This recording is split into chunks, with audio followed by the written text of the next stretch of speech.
Então a palavra de Deus diz assim, em 2 Coríntios capítulo 6, versículo 14 a 18, a palavra de Deus diz assim: não se ponham em julgo desigual com descrentes, pois o que tem em comum a justiça e a maldade, ou que comunhão pode ter a luz com as trevas, que harmonia entre Cristo e Belial, que há de comum entre o crente e o descrente?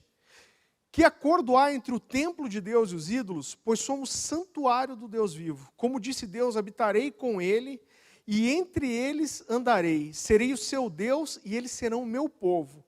Portanto, saiam do meio deles e separem-se, diz o Senhor. Não toquem coisas impuras, e eu os receberei. E lhes serei pai, e vocês serão meus filhos e minhas filhas, diz o Senhor. Queridos, o que significa jugo desigual? Né, como eu falei, quando eu era moleque, eu vi muitas coisas dizendo que jugo era peso, mas eu queria apresentar para vocês o que é o jugo. O nome disso aqui é jugo, ou, como a gente chama mais no Brasil, canga. Jugo, alcance jovem, jugo. Né, o boi, ele era preso aqui, né, a ideia era colocar a cabeça de um boi aqui numa ponta, a cabeça de outro boi na outra, e esse instrumento, essa madeira, era presa num arado. Né, isso era preso num arado, numa espécie de uma carroça, né, com uma ferramenta que cortava a terra, e os bois puxavam esse arado para abrir e mexer a terra para que ela pudesse ser plantada. Então, em primeiro lugar, isso aqui é jugo.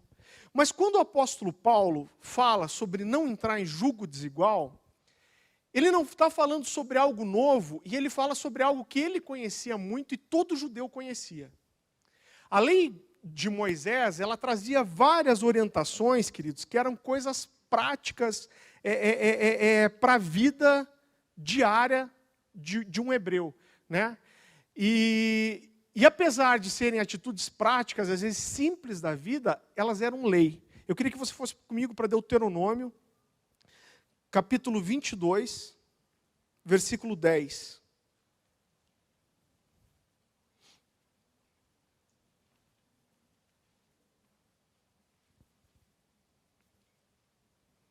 Deuteronômio 22, 10, e a palavra do Senhor diz assim: não arem a terra usando um boi e um jumento sobre o mesmo jugo. Aqui tem uma coisa muito interessante. Na nossa Bíblia, são duas palavras, jugo desigual. Mas quando você vai para o original, grego no caso aqui, não existe duas palavras lá, jugo desigual. Existe uma palavra só, que é a palavra grega heterozigeu, que significa prender a um mesmo jugo duas espécies diferentes. Então é mais ou menos isso aqui. Te pedi uma ajuda, cadê o Paulão? Paulão, vem para cá. Nosso amigo Paulão, na passarela, conhecido como Paulo Nelore. Dudu, vem cá, Dudu.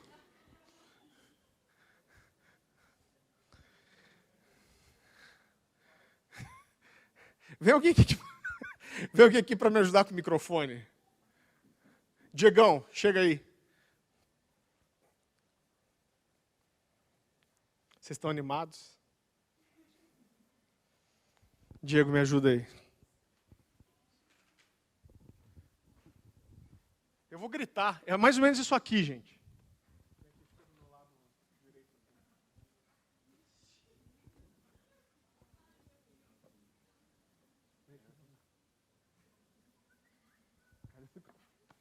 Cara, isso aqui é um jugo desigual. Não só de tamanho, mas de força também. Se pendura ali, Diego.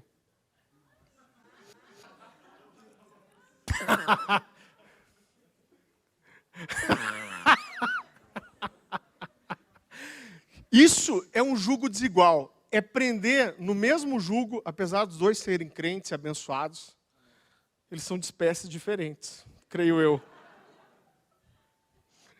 Espécie Nelore, espécie passarela. Deixa eu... Gente, obrigado.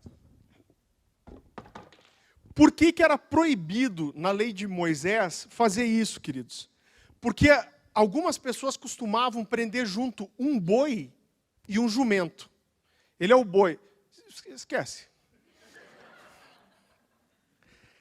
Algumas pessoas prendiam junto um boi e um jumento. E o que acontecia? A primeira coisa, era impossível do trabalho ser realizado. E o peso, em primeiro lugar, ficava demais para um dos animais. E esses animais acabavam se machucando, se ferindo e morrendo.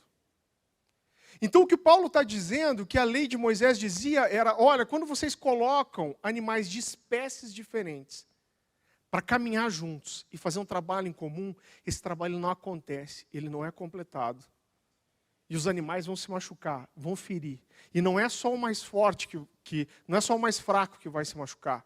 O mais forte também, porque ele vai acabar levando a carga toda sozinha, quase.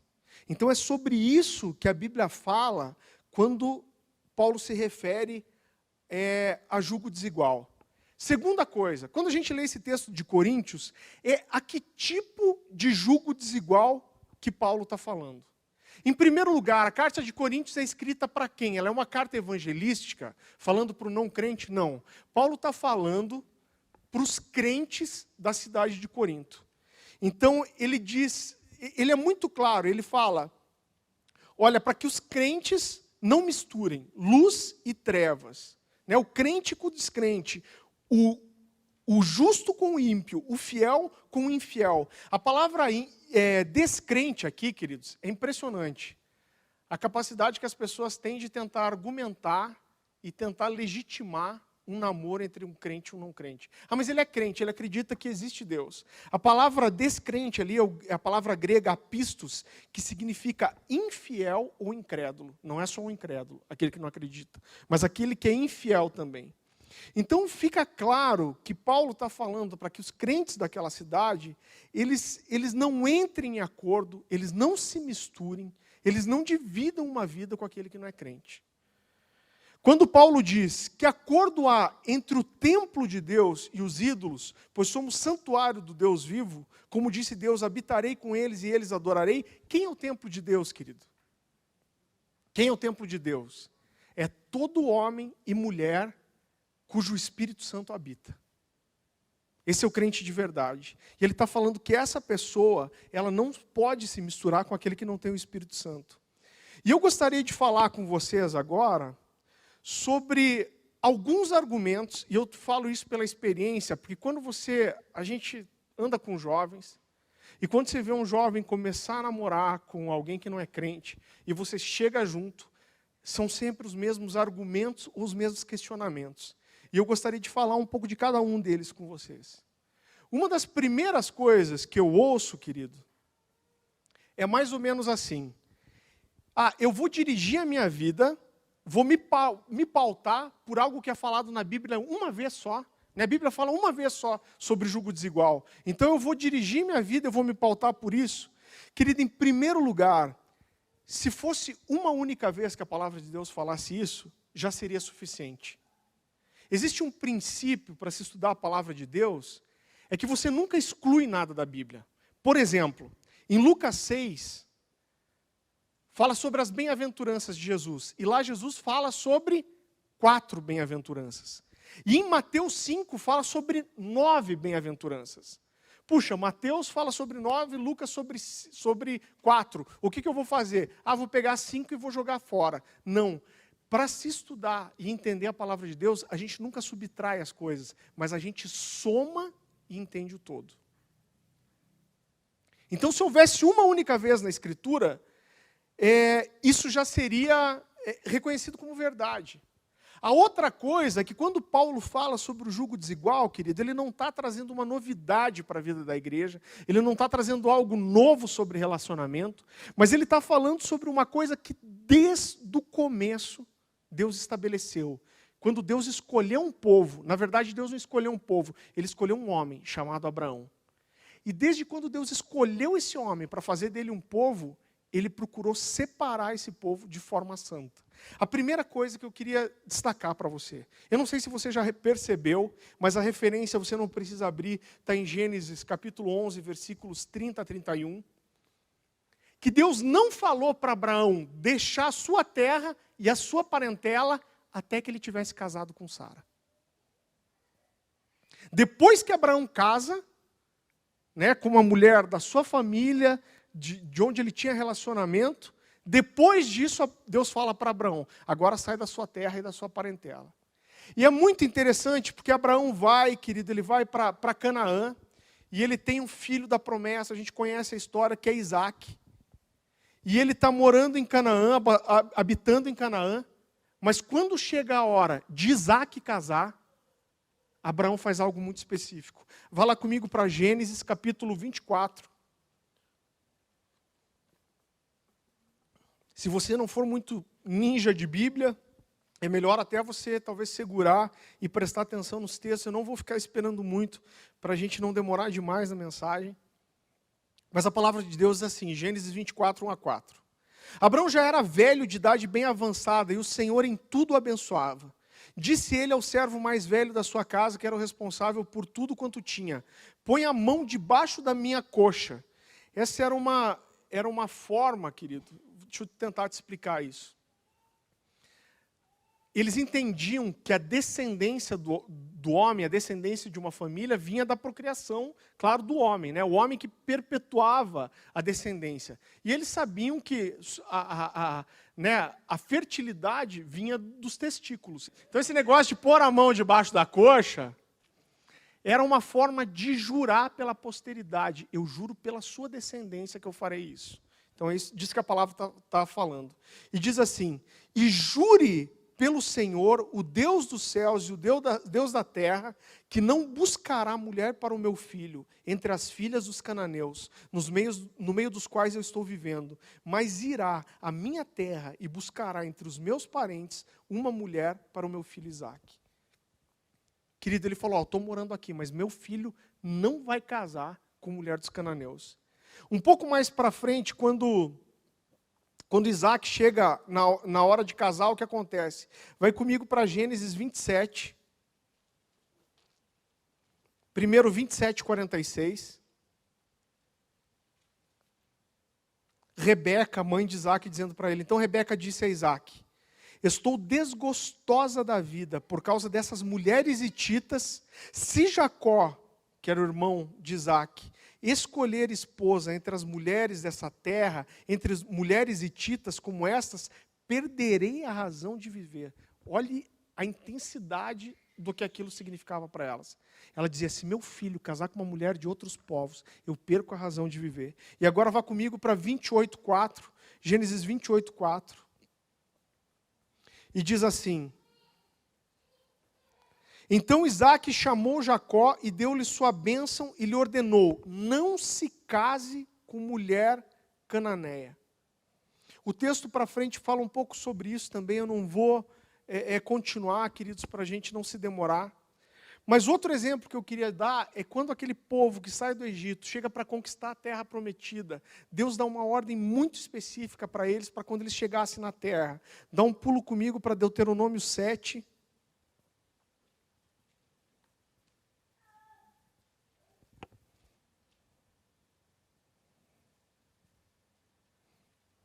A palavra de Deus diz assim, quando o Senhor, o seu Deus, os fizer entrar na terra para a qual vocês estão indo, para dela tomar posse, ele expulsará de diante de vocês muitas nações. Os hititas, os girgazeus, os amorreus, os cananeus, os ferezeus, os heveus, os jebuseus, tudo quanto é eu que tinha.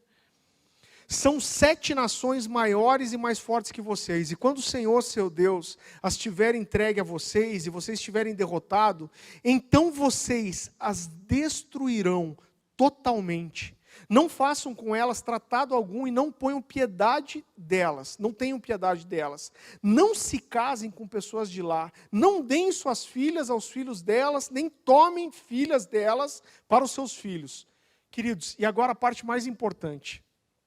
A Bíblia fala aqui de uma consequência, uma tendência natural do que acontece quando o povo de Deus se mistura com outros povos. E o texto continua assim. Pois elas desviariam seus filhos de seguir-me para servir a outros deuses. E por causa disso, a ira do Senhor se acenderia contra vocês e rapidamente os destruiria. Assim vocês tratarão essas nações, derrubem os seus altares, quebrem as suas colunas sagradas, cortem os seus postes sagrados e queimem os seus ídolos. Pois vocês são um povo santo para o Senhor, o seu Deus. O Senhor, o seu Deus, os escolheu dentre os povos da face da terra para ser o seu povo, o seu tesouro pessoal. O Senhor não se afeiçoou a vocês, nem os escolheu por serem mais numerosos do que os outros povos, pois vocês eram o menor povo entre os povos. Queridos, Deus separou desde o começo um povo para ele, e a vontade de Deus é que aquele povo fosse santo, separado, principalmente em questões matrimoniais. Então, quando Paulo fala sobre não se colocar em julgo desigual, ele não está trazendo uma coisa nova, mas ele está trazendo algo que já estava, que era enraizado, que fazia parte do coração e do entendimento do povo judeu. E ele falava, isso não é só para os judeus, isso agora para a igreja, para todo aquele que é crente. Deus nunca aprovou a mistura, querido, do povo santo com o povo não santo, e nunca vai aprovar.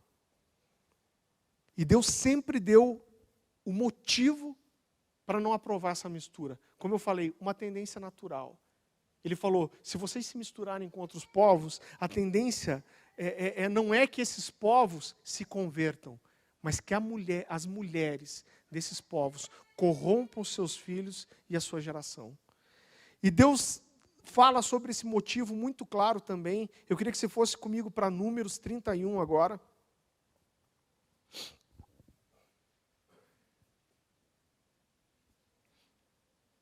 Números 31, 14 a 16.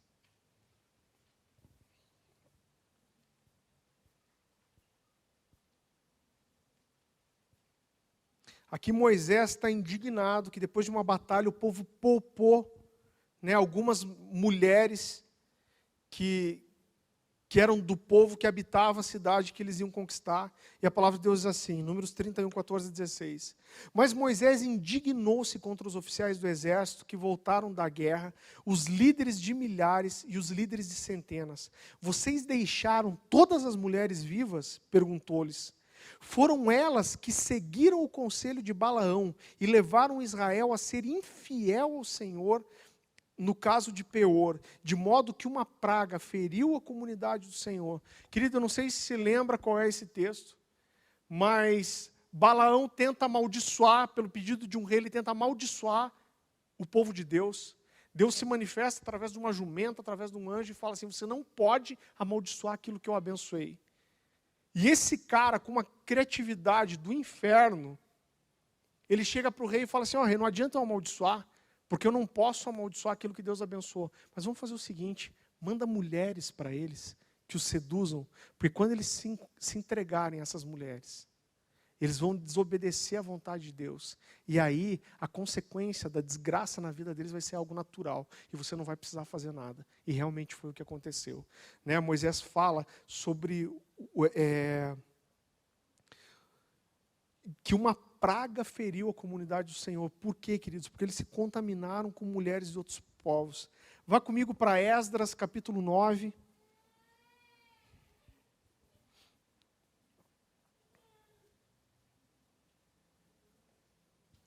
Versículo 1 a 3. Qual é o momento? Esdras foi um cara que foi levantado para trazer a restauração no meio do povo de Deus. Foi um profeta e ele estava fazendo coisas para limpar, para trazer o povo de volta para a vontade de Deus. E esse, querido, é o momento que Esdras fica sabendo que até os príncipes do povo se misturaram com mulheres de outros povos. Esdras capítulo 9, versículo 1 a 3. Veja a gravidade disso. Depois que foram feitas essas coisas, os líderes vieram dizer-me, o povo de Israel, inclusive os sacerdotes e os levitas, não se mantiveram separados dos povos vizinhos e suas práticas repugnantes, como as dos cananeus, dos hititas, dos ferezeus, dos jebuseus, dos amonitas, dos moabitas, dos egípcios e dos amorreus. Eles e seus filhos se casaram com mulheres daqueles povos e com eles misturaram a descendência santa. e os líderes e os oficiais estão frente nessa atitude infiel. Quando ouvi isso, rasguei a minha túnica e o meu manto, arranquei os cabelos da minha cabeça e da minha barba e me assentei aborrecido. A palavra fala que Esdras ficou tão mal, ele chorou tanto, que todo o povo ouviu o desespero dele. E quando ele foi orar, ele disse: Senhor, eu não tenho coragem de orar, porque eu não tenho coragem de chegar diante do Senhor de vergonha daquilo que o povo fez. Então Deus, querido, Ele nunca aprovou essa mistura do povo dele com outro povo, e Ele nunca vai aprovar. E isso não está uma vez só nas Escrituras. Desde o começo, de quando Deus escolhe um povo para Ele, isso é estabelecido. Segundo argumento ou questionamento.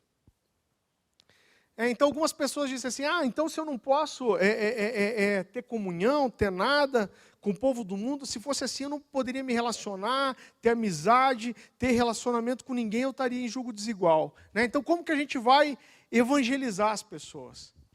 Então, em primeiro lugar, Paulo não está falando dessa relação, querido, do cara que senta do teu lado para comer na faculdade, ou o cara que você faz o trabalho de faculdade junto, ou que senta na mesa do lado do teu trabalho. Ele está falando sobre um nível mais profundo de relacionamento. Ele está falando de uma aliança. Eu tenho relacionamento com pessoas do mundo, hoje muito menos, até porque eu não trabalho secularmente. Mas quando eu trabalhava no secular, querido, eu me relacionava com pessoas que não eram convertidas. Mas eu sou sincero para você, com nenhuma delas eu tinha intimidade. Eu me relacionava como colega. Agora eu não conseguia ter amizade profunda com pessoas que não tinham a mesma fé que eu. Por quê, querido? Essas pessoas falam de coisas diferentes. Elas pensam, elas querem, elas agem de forma diferente que nós. Eu não consigo ter comunhão com esse tipo de gente. Eu evangelizo, eu falo do Senhor, eu trato bem, mas é sempre com um propósito. Então a gente precisa entender que existem níveis diferentes de relacionamento, com mudando aquele que eu posso ter e aquele que não. Então, por exemplo, quando o povo de Israel atravessa o Egito, eles começam a conquistar a terra prometida, existiam as terras onde eles iam simplesmente atravessar, e existiam as terras onde eles iam habitar. As terras onde eles iam habitar, morar, Deus falou que entra e mata todo mundo. Agora, por onde eles iam só passar, eles podiam até ter relações comerciais com essas pessoas. Vá comigo lá para Números, capítulo 20.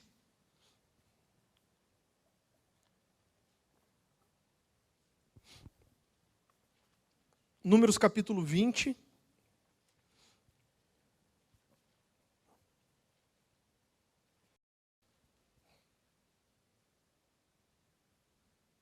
Versículos 17 a 19, a palavra de Deus diz assim. Aqui o povo hebreu está falando com o povo de Edom, e o texto diz assim: deixa-nos atravessar a tua terra. Eles estão tentando negociar com o povo. Não passaremos por nenhuma plantação ou vinha, nem beberemos água de poço algum. Passaremos pela estrada do rei e não nos desviaremos nem para a direita nem para a esquerda, até que tenhamos atravessado seu território. Mas Edom respondeu: vocês não poderão passar por aqui, se tentarem nós os atacaremos com a espada. E os israelitas disseram: iremos pela estrada principal. Se nós e os nossos rebanhos bebermos a tua água, pagaremos por ela. Queremos apenas atravessar a pé e nada mais. Então, onde eles iam passar, queridos, eles não precisavam exterminar aquele povo. Eles podiam até ter relações comerciais. Eu vou pagar o custo de atravessar aqui, eu vou pagar por aquilo que eu consumi. Mas eles não podiam casar com esse povo, eles não podiam morar lá. E no lugar onde eles iam morar, eles deveriam exterminar. Então, o que isso está falando? Eu tenho relações com pessoas do mundo, mas eu não tenho aliança com nenhuma dessas pessoas. Eu posso fazer negócio com elas, mas eu não posso casar, eu não posso ter aliança com essas pessoas. Eu, por exemplo, queridos, eu não acredito em sociedade comercial, um crente fazer uma sociedade comercial com um incrédulo. Vejo exceções? Vejo. Mas eu acredito assim que você precisa ter muita direção de Deus, isso não é uma coisa recomendável. Por quê? Você não precisa abrir. Mas Amós, capítulo 3, versículo 3, diz assim: como podem duas pessoas andar juntos se estiverem em desacordo? Né, querido, é como você está preso no mesmo jugo, no mesmo lugar, e você tem propósitos e a forma de fazer é diferente. Então imagine, você abre uma empresa,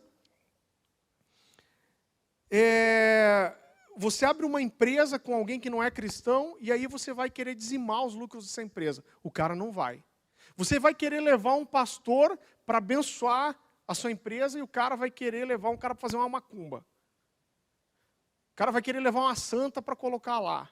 Você vai entender biblicamente que você precisa ser fiel e honrar todos os impostos que o governo usa de você, exige de você. O cara acha que não, que o governo abusa e que ele não precisa pagar tudo. Como que vai dar certo um trem desse? Como que vai dar certo? Uma hora ou outra vai dar conflito. A decisão mais importante da minha vida e da sua é aceitar Jesus. Essa é a decisão mais importante. A segunda delas é com quem eu vou casar. Sabe por quê? Porque isso define tudo, querido. Como vai ser sua vida, o que Deus tem para você dali para frente, seu ministério, como seus filhos vão ser educados. Então isso é muito sério. Terceira coisa. Às vezes eu chego para algumas pessoas e falo assim, olha, você está namorando com essa pessoa não é crente, né, não é cristão. E eu ouço assim, como eu posso julgar alguém, dizer que ele não é cristão, ele acredita em Jesus. Ele vai comigo na igreja, ele se sente bem, ele acredita em Jesus. Queridos, nós temos dois conceitos do que é ser cristão. Certo? Presta atenção nisso. O primeiro conceito é um conceito socio-religioso. Quando o IBGE para na tua casa para fazer o censo, e ele pergunta qual é a religião, e o cara fala assim, eu sou cristão. Quem que é cristão para o IBGE? Para o governo? É todo mundo que acredita que existe um Cristo. Aí vai entrar o católico, o espírita, o evangélico e até o diabo, se ele bater na porta do diabo. Então, para o IBGE é assim, o cara acreditou que existe um Cristo, esse cara é cristão. Mas o que a Bíblia fala? Será que a Bíblia ela me dá uma referência do que é ser cristão? Que tipo de cristão que Paulo estava falando? Qual é o conceito bíblico para dizer que alguém é cristão? Querida, a palavra cristão, a maioria de vocês deve saber, significa pequeno Cristo, ou imitador de Cristo. Quando a Bíblia fala de ser cristão, ela não está falando em alguém que simplesmente acredita que Cristo existe, mas alguém que tem relacionamento com ele. Quando Paulo está falando dos cristãos, ele diz assim, não misture a luz com as trevas. Então, quando Paulo se refere ao cristão, ele está se referindo a alguém que era trevas e deixou de ser. Esse cara ele não só acredita em Jesus, mas agora ele não é mais trevas e ele é luz. Esse cara, ele não só acredita que existe um Cristo, mas ele é considerado templo de Deus. É o quê? É alguém em quem o Espírito Santo entrou e habita nessa pessoa. Né? É muito diferente, queridos. É um nível de relacionamento, de aliança com esse Cristo. E não simplesmente acreditar que ele existe. Para que alguém seja imitador de Cristo, então, primeiro, conceito bíblico de ser cristão, imitar Cristo. Segundo, para que eu imite Cristo, eu preciso saber quem Cristo é. Eu preciso me relacionar com Ele e conhecer Ele através da Bíblia. Ser cristão significa ser um imitador de Cristo. Então, o que Cristo fazia? Não sei. O que Cristo pensava? Não sei. Que exemplo que Cristo deixou? Não sei. Como esse cara é cristão? Não é. Não é cristão. Não é, eu sou cristão, mas não conheço a Bíblia nem Cristo. Que cristão que é? Isso não é ser cristão segundo a Bíblia. Em João 17, dá um pulinho comigo lá. João capítulo 17.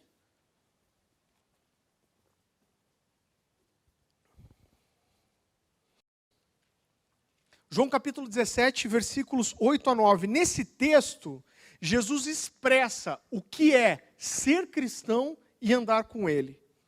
Evangelho de João capítulo 17, versículos 8 a 9 diz assim: pois eu lhes transmiti as palavras que me deste, e eles as aceitaram. Eles reconheceram de fato que vim de ti e creram que me enviaste. Eu rogo por eles. Não estou rogando pelo mundo, mas por aqueles que me deste, pois são teus. Agora vai comigo para o 17 mesmo, 14 e 21. Diz assim: dei-lhes a tua palavra e o mundo os odiou, pois eles não são do mundo, como eu também não sou. Não rogo que os tires do mundo, mas que os protejas do maligno. Eles não são do mundo, como também eu não sou. Santifica-os na tua palavra. A tua palavra é a verdade. Assim como me enviaste ao mundo, eu os envio ao mundo. Em favor deles eu me santifico, para que também eles sejam santificados pela verdade. Minha oração não é apenas por eles. Rogo também por aqueles que crerão em mim por meio da mensagem deles. Crerão por meio da mensagem. Para que todos sejam um, Pai, como tu estás em mim e eu em ti, que eles também estejam em nós, para que o mundo creia que tu me enviaste. Então, queridos, a gente vê alguns pontos aqui na Bíblia que Jesus está dizendo que é ser cristão. Todos esses pontos que eu vou citar estão no texto. Primeiro lugar, conhecer a palavra, receber essa palavra e crer nela. Segundo lugar, ser separado do mundo e santificado pela palavra. Terceiro lugar, ter relacionamento, estar em unidade com Cristo. E quarto lugar, estarmos unidos em amor. O que é isso, querido? Fazer parte do mesmo corpo. Isso é ser cristão. Se você conhece alguém que diz ser cristão e não cumpre esses requisitos, esse cara não é cristão. Ele pode dizer, pode usar o crucifixo no pescoço, pode dizer eu creio em Jesus, mas se esse cara não tem essas características, ele não é um cristão. As pessoas dizem muito fácil, eu amo a Deus. Né? Quando você vai evangelizar, eu fiz muito evangelismo de rua, e aí você pega o cara está lá bêbado, mamado, doido, e Deus vai falar de Jesus para ele e fala, não, mas eu creio em Jesus, eu amo Deus, velho. E as pessoas falam muito fácil que amam a Deus. Você não precisa abrir, João 14, 21, diz assim, quem tem os meus mandamentos e lhes obedece, esse é o que me ama. O que me ama será amado por meu Pai, e eu também o amarei e me revelarei a Ele. Então Jesus diz, querido, aquele que ama a Deus é aquele que cumpre os mandamentos. É alguém que se diz cristão, mas não passou, querido, por esse processo de conversão, de se envolver com a palavra, com Jesus da palavra, ter relacionamento com Ele e se envolver com a sua palavra, esse cara não é cristão. Quarto lugar, isso eu ouço demais. Ah, pastor, eu estou namorando com ele não é crente, mas ele tem mais caráter que os da igreja. Tem mais caráter do que muitos que eu conheci na igreja.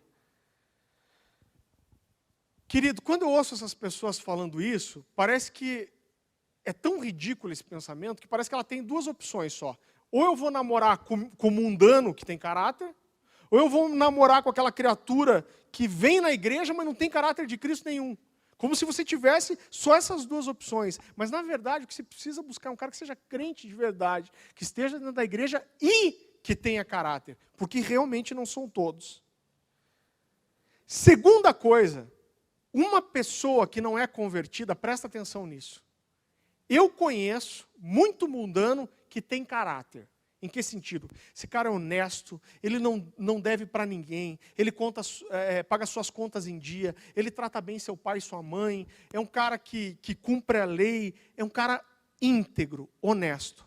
Mas por mais caráter que esse cara possa ter, se ele não for convertido, ele não tem o caráter de Cristo. E isso não é suficiente para você. Sabe por quê? Porque quando vocês estiverem namorando e esse cara quiser ir para a cama com você, ou essa menina quiser ir para a cama com você, ela não vai achar que isso é falta de caráter. Ela vai achar o quê? Não, mas eu amo. É uma expressão de amor. Sabe o que acontece? Por mais caráter que essa pessoa tenha, e você case com ela, porque ele é honesto, ele é íntegro, é correto, quando você tiver com 10 anos de casamento, ele vai achar que o caráter é ele chegar para você e ser honesto, e dizer que não te ama mais e que quer se juntar com outra mulher. Isso vai ser o caráter dele. Porque não importa o caráter que ele tenha, se não for o caráter de Cristo, querido, isso não é suficiente. Infelizmente, a gente vê, às vezes, muitas pessoas no mundo que demonstram mais caráter do que alguns que estão na igreja. Só que os dois não servem para você. Você tem que encontrar alguém que tem as duas coisas. Amém, queridos?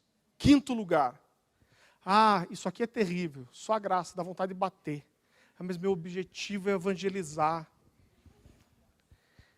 Se eu nunca me casar com ele ou com ela, mas a vida dela for salva, já valeu a pena. Tão bonito isso, né, cara? Já valeu a pena, né? Eu posso até não me casar, mas se eu salvar a vida dele, ele a conhecer Jesus, já vai ter valido a pena. Que troço do inferno isso aí. Primeiro que isso é um discurso que não expressa a verdade do coração. Esse discurso pode ser bonito, querido, mas não existe isso. Eu tenho conhecido, querido, por mais que o discurso às vezes chega assim, eu não conheço ninguém que foi namorar só porque queria evangelizar. Na verdade, essa pessoa está namorando porque ela está sentindo as suas necessidades supridas, ela está sentindo a sua carência suprida, ela está gostando daquele relacionamento e ela fica achando desculpa para namorar uma pessoa que não é do mundo. Namoro nunca foi um método evangelístico e nunca vai ser. Deus nos chamou para ser pescadores e não para ser isca. Eu e você, nós somos chamados para ser pescadores e não para ser isca, querido. Segunda coisa, você namorar com não cristão, você está dando mau testemunho. Quando você, presta atenção nisso, quando você namora com alguém que não é crente, você está acabando com a possibilidade dessa pessoa de se converter. Sabe por quê? Eu vou te dizer por quê. Um pouco de psicologia, mas é muito simples, pensa nisso. O que é conversão? Conversão é você estar indo numa direção, e você entende que você está tão errado, e você precisa ter uma mudança de vida tão grande, que você dá uma virada de 180 graus, e você vai para olha eu lá, e você vai para um lado totalmente contrário. Isso é conversão. O significado da palavra é esse. Só que quando você namora com uma pessoa que não é cristã, você não pode dizer isso com as suas palavras, mas com a sua atitude você diz o quê? Olha, eu acredito em Jesus, no Evangelho, e você não. Eu tenho uma fé que você não tem. Mas mesmo assim, nós conseguimos caminhar juntos e dividir a vida juntos. Do outro lado, a pessoa que está do outro lado diz o quê? Puxa, ele é crente, eu não sou. A gente pode dividir uma vida juntos. Então quer dizer o quê? A gente não é tão diferente assim. Se a gente não é tão diferente assim, por que eu preciso mudar? O evangelho que transforma, que converte, ele é um evangelho que choca. É quando se diz para a pessoa que está perto de você, eu sou muito diferente de você. Eu não posso dividir uma vida com você, porque nós vamos para lugares diferentes, nós temos um coração diferente, nós somos totalmente diferentes. Para você ser igual eu, você tem que virar e ir para uma direção totalmente contrária à que você está indo. É esse o momento que a pessoa se converte. Quando a gente apresenta para as pessoas um evangelho fácil, querido, que não confronta a verdade, que não transforma, a gente tira do evangelho a força que ele tem de transformar as pessoas. Sabe esse evangelho legalzinho, light? O evangelho precisa confrontar. Quando a gente tira essa questão do confronto, de dizer eu não sou igual a você, eu não posso andar com você, eu sou diferente de você. Quando a gente apresenta o evangelho fácil, que se relaciona com todo mundo, que todo mundo pode andar junto, não a gente é diferente, mas a gente pode se relacionar, se tira do evangelho a força que ele tem de transformar as pessoas. Outra coisa, querido, quando você namora com uma pessoa em julgo desigual, você se torna referência dessa pessoa. Eu já vi muita gente assim. Aí a menina vem conversar comigo e fala, estou namorando um cara não crente, tal, mas eu sou a única pessoa cristã que você conhece. Eu fico pensando, está lascado, coitado, que referência que está tendo, né? Está dando mau testemunho e você não está ajudando aquela pessoa a se converter. Eu vou dar um exemplo aqui. Vocês não se preocupem que eu faço isso com autorização deles. A gente tem um casal aqui na igreja, Anne e o Cezinha. Senta aqui que eu quero que eles fiquem olhando tua cara. Senta aqui, por favor. Põe esse negócio no pescoço. Querido, olha só. Minha irmã começou a namorar com esse cara, ele não era crente. Desde que ele chegou na família, todo mundo se encantou com ele. Por quê? Porque o bicho era gente fina, era alegre, tratava todo mundo bem. Tratava todo mundo bem.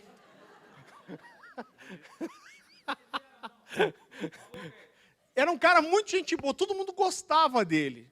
Ele deu assim sinais de se relacionar muito bem com a família.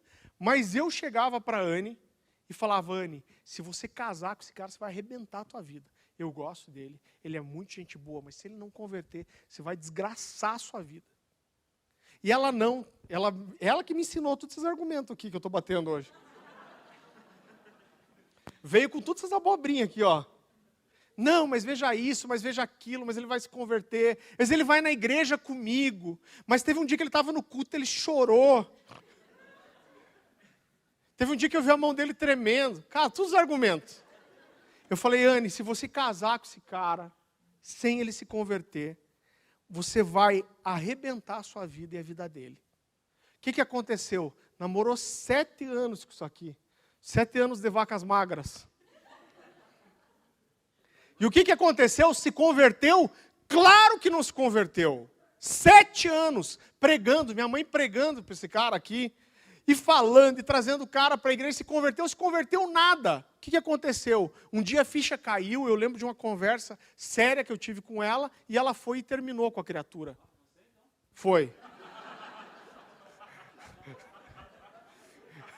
O que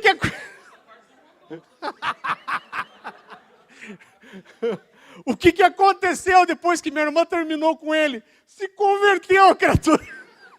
Eu falei, era você que atrapalhava.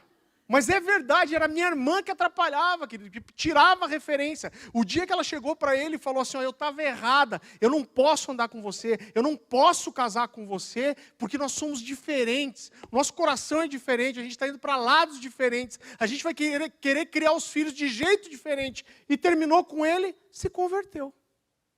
E não se converteu para voltar. E não se converteu, querido, para voltar. Se converteu sozinho. Depois que ele se converteu, teve uma experiência com Jesus, eles voltaram a namorar e casaram rápido. Amém? E olha só, presta atenção nisso. Deixa eu ver se eu vou falar isso já ou de que é pouco. Vou falar já.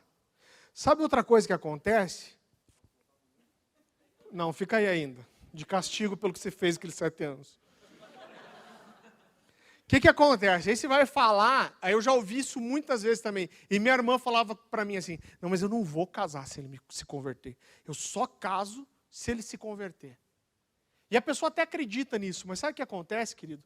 Você se envolve tanto emocionalmente, se envolve tanto, entrega tanto o coração, que você não consegue acabar com aquele relacionamento e acaba casando. É o princípio que fala. Quando Moisés fala, olha, não entrem com as mulheres, porque senão são elas que vão contaminar vocês. É o ímpio que vai contaminar o crente, e não o contrário. E minha irmã sempre falava, não, eu só vou casar com ele se ele se converter. Eu falei, Anne, você vai marcar a bobeira e vai acabar se casando com esse cara. É o que acontece a maioria das vezes. Só que o que aconteceu? Essa criatura aqui, ele ia sempre com a Anne na igreja. E eu vejo isso acontecer muitas vezes, infelizmente. Namora, o cara vai na igreja, o cara acompanha, vai até em vigília a criatura. Né? Às vezes chega, nossa, eu li um texto da Bíblia essa semana. Aí o cara vai passando um migué. Aí o que acontece? Casou, nunca mais pisa na igreja. Casou, nunca mais pisa na igreja. Isso quando não proíbe o outro de ir. Depois que essa criatura se converteu, eu estou conversando com ele um dia, por isso que eu te segurei aqui até agora. E eu comecei a fazer umas experiências e perguntar para ele como que era, o que ele pensava. E um dia ele me abre o coração e fala assim, pois é, cara, eu ia com a Anne na igreja, aí eu pensava, não, vou na igreja até eu casar. Porque depois que eu casar, já tinha aprendido um monte de princípio, né, o miserável. Depois que eu casar, eu sei que ela não pode se separar de mim. Eu nunca mais vou na igreja. Eu sei que se eu não trair ela, ela não vai me deixar mesmo. Então eu vou, aguento agora, indo na igreja até eu casar. Depois que eu casar, eu não preciso ir mais. É isso que acontece. Vai lá. Abençoado, agora abençoado. Queridos, ele usava o próprio princípio contra ela. Falou assim, não, depois que ela casar, ela entende que essa aliança é para sempre. E ela não vai quebrar. Aí eu faço o que eu quiser. Você está entendendo a seriedade disso? Sexto lugar. Mas e quando Coríntios fala sobre converter a esposa pelo bom procedimento do marido, converter o marido pelo bom procedimento da esposa? Já ouvi isso mais de uma vez também. Não, pastor, mas a Bíblia fala sobre o marido, então eu vou dar um bom procedimento, eu vou dar um exemplo para ele, eu vou converter. Vamos ver esse texto, 1 Coríntios capítulo 7.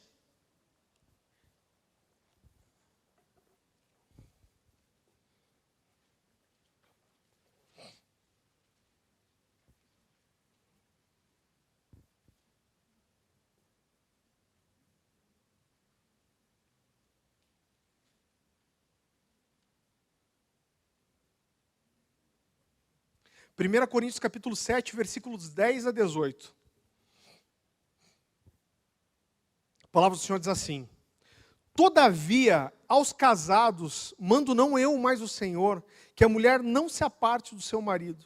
Se, porém, se apartar, que fique sem casar, ou que se reconcilie com o marido e que o marido não deixe a mulher. Mas aos outros digo, digo eu, não o Senhor. Se algum irmão tem mulher descrente, que ela consente em habitar com ele, não a deixe. E se alguma mulher tem marido descrente, e ele consente em habitar com ela, não o deixe. Porque o marido descrente é santificado pela mulher, e a mulher descrente é santificada pelo marido. De outra sorte, os vossos filhos seriam imundos, mas agora são santos.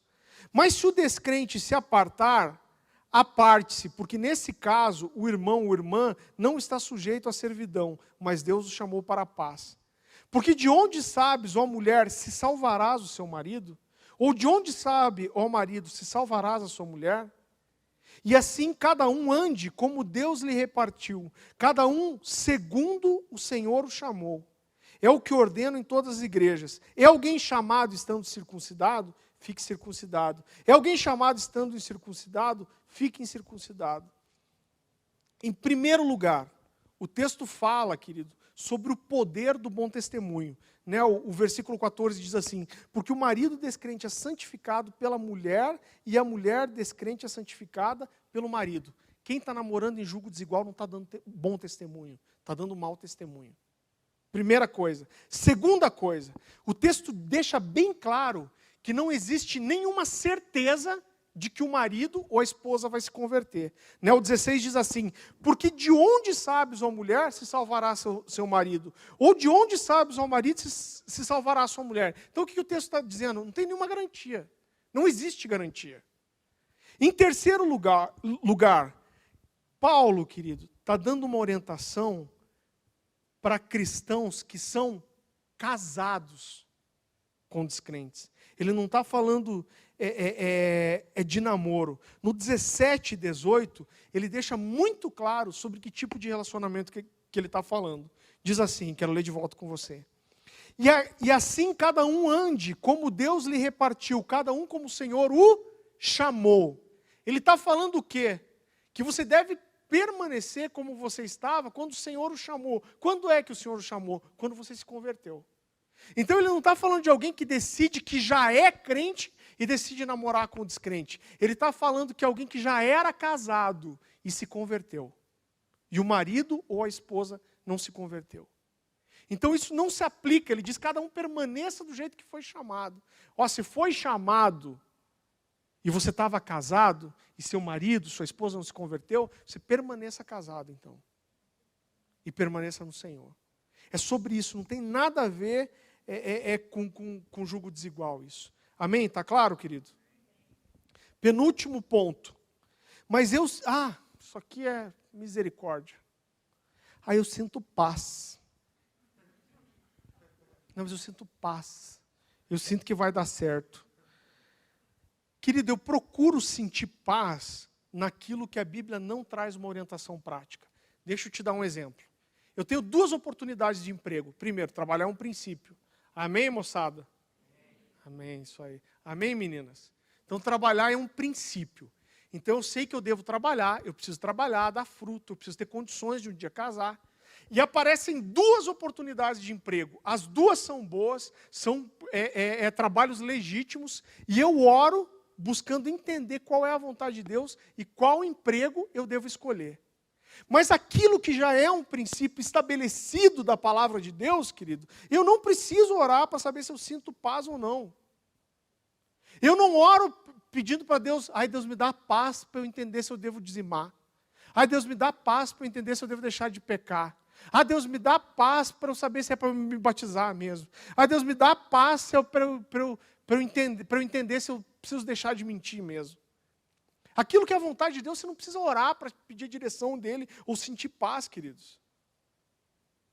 E outra coisa, é muito fácil a gente sentir paz naquilo que é a vontade do nosso coração. Você não precisa abrir Jeremias 17:9, diz assim: o coração é mais enganoso do que qualquer outra coisa, e a sua doença é incurável. Quem é capaz de compreendê-lo? Mas então, qual é essa paz que a Bíblia fala? É qualquer tipo de paz? Seja o paz o árbitro do vosso coração. Qualquer tipo de paz? Não. O texto diz que a paz de Cristo deve ser o árbitro do vosso coração. Abra comigo, Colossenses capítulo 3, versículo 15. Grifa esse texto na sua Bíblia, se você puder.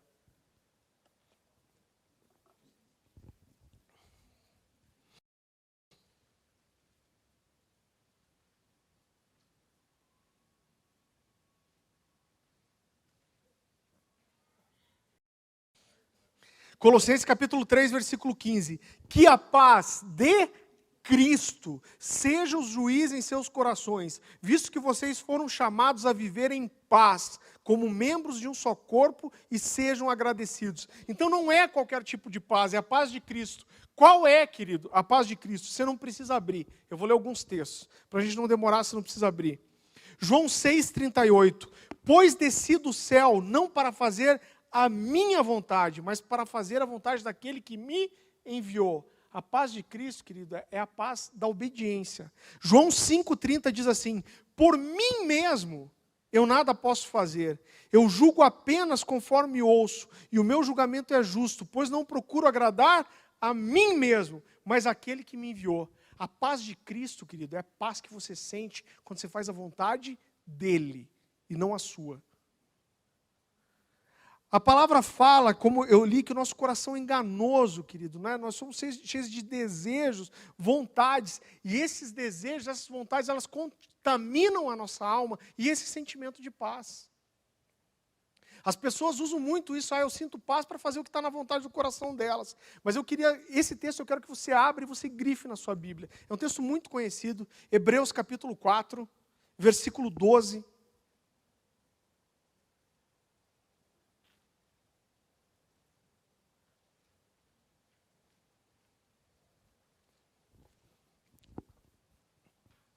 Olha que interessante esse texto. A Bíblia diz assim: pois a palavra de Deus, ela é viva e eficaz, mais afiada que qualquer espada de dois gumes.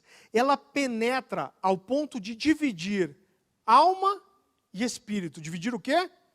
Alma e espírito, juntas e medulas, e julga os pensamentos e as intenções do coração. O que acontece?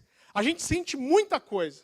E muita coisa que a gente sente realmente vem de Deus. E muita coisa que a gente sente vem da nossa carne, da nossa alma. Então o que esse texto está dizendo? Ele está dizendo que a palavra, a Bíblia, os princípios bíblicos, eles são uma espada que é capaz de separar aquilo que realmente é a voz de Deus e aquilo que é a voz da minha carne, da minha alma. Ela é capaz de separar alma e espírito. Eu estou sentindo paz sobre alguma coisa. Eu estou sentindo paz que eu posso namorar uma menina que não é cristã. Como que eu faço para julgar isso? Eu uso a palavra. Se a paz que eu estou sentindo, ela não vai de acordo com a palavra é o julgamento disso, como diz o texto. Outra coisa que eu ouço, querido, é mais ou menos assim: não, mas a Bíblia não está dizendo que é pecado. É pecado eu namorar em julgo desigual? Não é um conselho? Não é uma sugestão? Deus não está dando uma sugestão que não é a melhor coisa eu namorar um não cristão, uma menina não cristã, mas isso é pecado mesmo? Querido, primeiro que Deus não é mestre para dar sugestão, né? Se está na Bíblia, querido, é um princípio. Primeiro, se fosse uma sugestão, se a Bíblia estivesse me dando uma sugestão de vida, de como viver melhor, isso já seria suficiente. Mas tudo que tem na palavra de Deus, querido, não são sugestões, mas são mandamentos. Não precisa estar nos 10 mandamentos para que eu entenda isso como uma ordem para a minha vida. Você não precisa abrir. 2 Timóteo 3:16 a 17 diz assim: toda a Escritura é inspirada por Deus e útil para o ensino, para a repreensão, para a correção e para a instrução na justiça, para que o homem de Deus seja apto e plenamente preparado para toda obra. A Bíblia não tem sugestões, querido, tem mandamentos. 8º e último ponto. Isso eu ouço demais também. Ah, mas eu conheço muitos casais que começaram a namorar em julgo desigual e deu certo. Ah, porque eu conheço fulano de tal que deu certo, porque eles começaram a namorar, e daí ela converteu ele, e eles estão casados e deu certo. Então a primeira coisa, a gente nunca estabelece uma regra em cima de uma exceção. E eu digo para você, os casais que começam a namorar em julgo desigual, os casais que continuam casados depois são a exceção. Agora, eu nunca crio uma regra em cima de uma exceção. Por exemplo, você ouve de alguém dizer assim, ó, eu tenho um tio que faz 20 anos que o cara dirige bêbado e nunca bateu o carro. Ah, então beleza, então vamos criar uma lei que pode beber e dirigir. Não se faz isso. Você não cria regra em cima de uma exceção. Em segundo lugar, né, nós conhecemos aí, queridos, centenas de pessoas que deram errado, que a coisa não funcionou. E mesmo aqueles que aparentemente funcionou, isso não anula o erro. Se Deus veio com graça e consertou algumas coisas depois, isso não anula que foi um erro, foi pecado, foi mau exemplo.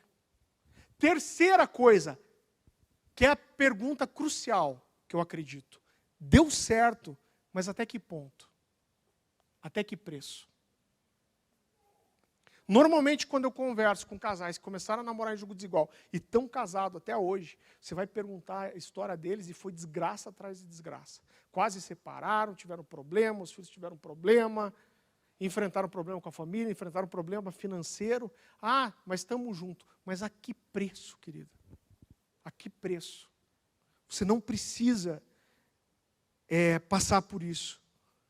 Muitas vezes a gente fica procurando um jeitinho de ajeitar a palavra de uma forma que a gente consiga fazer aquilo que quer sem se sentir culpado. Então eu vou ajeitar, eu vou usar esse texto isolado, vou usar aquilo tal para eu fazer o quê? Qual que é o objetivo? Que eu consiga fazer aquilo que é a minha vontade e eu não me sinta mal. Abra esse texto comigo também, eu estou quase terminando. 2 Timóteo, capítulo 4.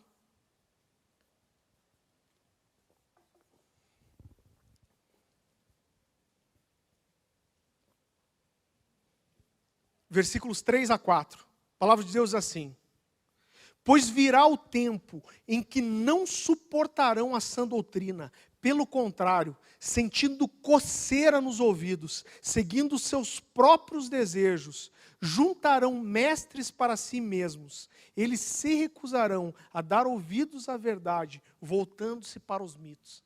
São pessoas que procuram mestres que digam aquilo que agrada a elas, querido. É muito fácil encher uma igreja. É só se dizer o que as pessoas querem ouvir. Não, pode sim, você pode namorar, você vai ganhar ele, vai ser uma benção.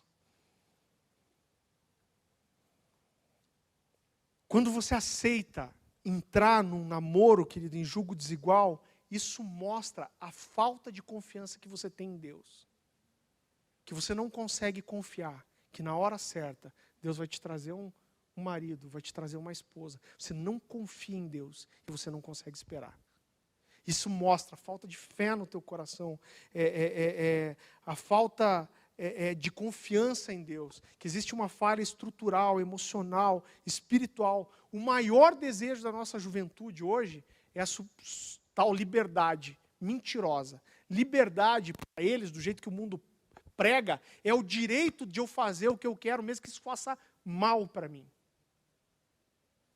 Esse é o tipo de liberdade que o mundo prega. Né? Que eu posso fazer o que eu quero, mesmo que eu vá arrebentar, cara, que eu vá me quebrar, que vai me arrebentar. Fique ele com essa liberdade, eu não quero. Mas Deus tem algo muito melhor para nós. Mateus 11, 28 a 30, você não precisa abrir.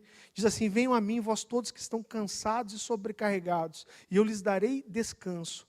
Tomem sobre vocês o meu jugo, e aprendam de mim, pois eu sou manso e humilde de coração, e vocês encontrarão descanso para as vossas almas. Pois o meu jugo é suave e meu fardo é leve. Quando você se coloca em jugo desigual, você sai debaixo do jugo do Senhor, que é leve, que é suave, e você se coloca de volta no jugo do pecado. E para encerrar, eu queria ler um último texto. Hebreus 12, abra comigo, eu gostaria que você, se pudesse, grifar esse texto na sua Bíblia também. Hebreus capítulo 12, versículos 1 e 2. Querido, esse texto é tremendo. É o tipo do texto para você colar na parede do seu quarto, para você guardar, memorizar e principalmente viver, é claro. Portanto, também nós, uma vez que estamos rodeados por tão grande nuvem de testemunhas, livremo-nos de tudo que nos atrapalha e do pecado que nos envolve e corramos com perseverança a corrida que nos é proposta, tendo os olhos fitos em Jesus, o autor e consumador de nossa fé. Ele, pela alegria que lhe fora proposta, suportou a cruz, desprezando a vergonha, e assentou-se à direita do Pai. Amém? Que a gente se desfaça de tudo aquilo que é enrosco para a nossa vida, que vai nos machucar, ferir, atrapalhar. Conclusão: jugo desigual é pecado, faz mal, te mata, acaba com o seu ministério, é mau testemunho para as pessoas que estão perto de você, e você vai atrapalhar essa pessoa de se converter.